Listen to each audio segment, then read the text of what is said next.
Cool.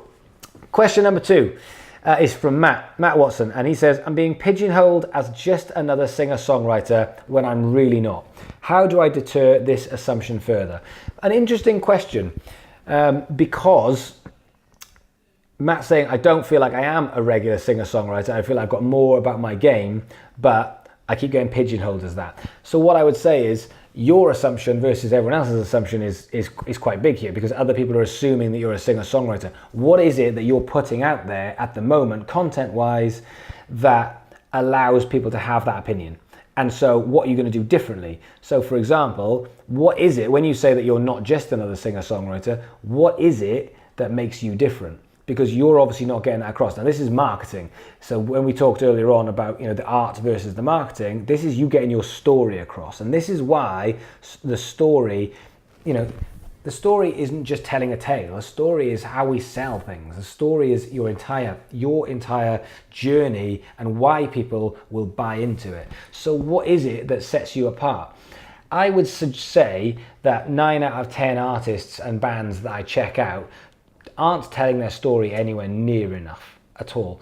And I think that's why people will jump onto it. So one thing I say quite regularly is, if you have the right set list with your band, if you have the right songs in the right order, you can get away with murder. And I've seen talented bands who are talented musicians who've just played the wrong songs in the wrong order, and they've really struggled with their night. And I've also seen bands who aren't very good technically, aren't very good musicians, but they just had the right songs in the right order, and you can get away with murder. Now, I think this is a very, very similar thing. If you have an amazing story, just like if you've got an amazing look, it's another thing that adds to you as a band or as an artist, but it will allow people to jump on it. So whether you're a staunch vegan and that's what you believe in, that will attract people of the vegan nature into what it is that you do just as much as the music will, because it's part of the story. And too many artists are playing it safe, and they're going, oh, we just sing songs and we like this, we just like music, and we're in the indie crowd or we're in the rock crowd, and it's not enough. If you want to tell your story, it really helps to actually to delve down into things that people will, of what they stand for. And I think that is what Matt isn't doing at the moment. He isn't telling his story enough. What's happening at the moment, he's just putting out songs and people are going, oh yeah, cool, another singer-songwriter.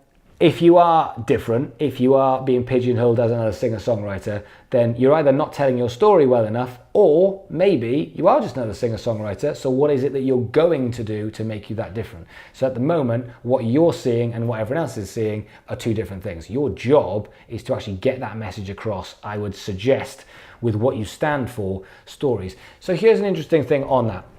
I see quite a lot of people who put stuff on Instagram, because I'm on Instagram. Instagram's not my strong point. I'm not a massive fan of Instagram. I think it's brilliant. It's just not really for me. It's not something I'm that fussed on. I'm not very good at photos.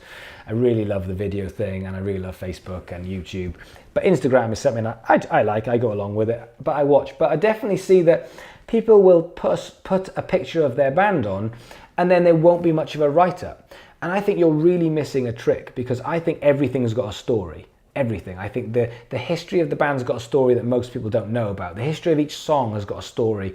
The message that you're trying to get across there, and that's an interesting question, is if I said to you right now, what does the band stand for? And by stand for, I mean, what's the main message that you're trying to get across? Is it, we live in a shitty little town that we want to get out of because we don't want to go and work in a factory? Or is it that fucking British politics or American politics is bullshit and we want to make a difference in the world?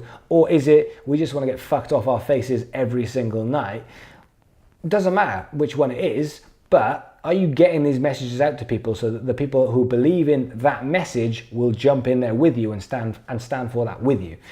And I don't think people do that very well. So I think, Matt, what you need to do is you need to have a good look at what you're actually putting out there, and why your perception is that you're not just another singer-songwriter and other people are saying that you are. And so therefore I would go back to telling a story and finding out what it is that makes you different and finding out how you can actually tell people. So on Instagram, I'd actually put a picture of the live gig and I would actually have a story, like a blog. Don't be lazy, write an actual blog underneath each picture saying, this is what happened at that moment.